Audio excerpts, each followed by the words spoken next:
बिस्मिल्लाहिर्रहमानिर्रहीम अस्सलाम वालेकुम व्यूअर्स की हाल चाल है थोड़ा उम्मीद करिए तुम बिल्कुल ठीक हो सो ते रब तुहानू हंसते रखे ते वसते रखे।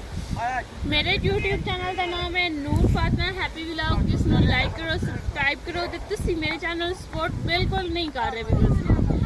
आज मौसम बड़ा ही खुशगवार है तो बड़ा ही प्यारा बनया खड़ा। वैसे ये जोड़ा है किसानों वास्ते तो बिल्कुल ठीक कोई नहीं क्योंकि लोगों की जी कणक है वड्डी बेची पई हुई है तो मौसम अल्लाह ताला इतना ज़्यादा खराब निकला पता नहीं अल्लाह ताला की चाहता है। पर कोई गल नहीं, जो कुछ भी चाहता साढ़े वास्ते वो सब कुछ बेहतर है। तो ए देखो मौसम कितना खराब है। हाँ ए समर है साढ़े कजन का बेटा हम आए है की नाम तेरा फैसल असी नवा कुकड़ लिया ते कुकड़ वेखण आए ना। कुकड़ वाइट कलर का है। हाँ जी कुकड़ फटी कलर का ने सानू देवा चले लेकिन सानू बहुत ज्यादा पसंद है। असा इन्हां नूं कोई नहीं देवना। फैसल तुसी कोई और बंदोबस्त कर लो अपने कुकड़ ये तो हो है। अच्छा हुण अगर वेख तुसी क्या दे तुसी आ मेरे कजन का बेटा है माशाल्लाह बड़ा क्यूट है कितना प्यारा है। खांदा वैसे ठीक गल्लां बड़ी छड्डी जांदा है। इसका भाई छोटा है मेरा आए आज मशीन लवाई हो या तू बारिश आ गई हुण पता नहीं दाने काट के आए हो। अच्छा किस शय ने कटे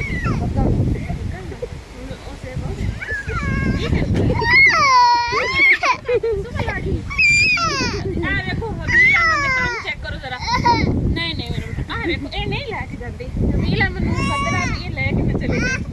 हाँ जी सारा कुकड़ सानू देओ।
हाँ जी व्यूअर्स मैं सुबह सुबह उठी हाँ मैं मूँह धोवन वास्ते जाती पई है। मैनू साबन मिलया कोई नहीं पता नहीं किस टाइम हबील है मैं साबन चाह लिया तो ए वेखो सिराने वाल छुपया पिया है तो उन्हें चट्टियां मार मार के खा लिया साबन चाहे बर्तन धोवन वाला हो चाहे मूँह धोवन वाला हबील है मन छड्डण वाला कोई नहीं साबन खा जाता है। वेखो बिस्तरा समेटण वाले पे ए भाई का बिस्तरा है और बाजी ते हबील है ते मेरा बिस्तरा है। हबील है मन आ गया मेरा बेटा आ जाओ ए देखो ए सुबह सुबह साबन खा किया तो देखो कितनी प्यारी स्किन दी चमक रही है क्योंकि साबन नाल खूबसूरती आ जाती है। ए देखो जितनी चमकदा पिया मुंह उत्ते थले बैठ चलो जाओ मैं आ रही हूँ बेटे अपने ते बिस्तरे हुण असीं समेट लेंगे हैं जल्दी जल्दी फिर बाकी जेड़ा घर का काम है फिर करांगे। चाय हजे तक हुण बनानी है। हाँ जी व्यूअर्स असी अज पका रहे हैं दो डिशां जड़ियाँ थानू नजर आ रहा कितना प्यारा मसाला पिया है। धनिया देखो कितना खूबसूरत है माशाल्लाह बड़ा बड़ा धनिया है हरी मिर्चा अदरक टमाटर माशाल्लाह प्याज बड़ा बड़ा है कि असी भी गड्ढे हैं प्याज लेकिन इस काबिल नहीं भी असी सालन पा सके पर कुछ दिनों तो बाद एक मंथ तो बाद बिल्कुल वो बड़े हो जाने। है मटर है टिंडे असी पकाने मटर ते चिकन वाले चावल पुलाव पकाना ते बाकी असी टिंडियां दे विच भी चिकन भी पाना।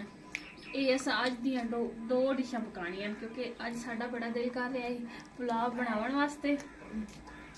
दोपहर दे खाने दे विच चावल हो जासन ते सालन क्योंकि असी बाजी ते मैं ते हमजा जेडे हैं ना बड़े शौक नाल चावल खाने हैं ते भाई जेडे हैं ना चावल खाते हैं लेकिन इतने नहीं खाते उन्होंने वास्ते सानू अलग सालन पकाना पौंदा है ते रोटी भी पकानी पौंदी है। ते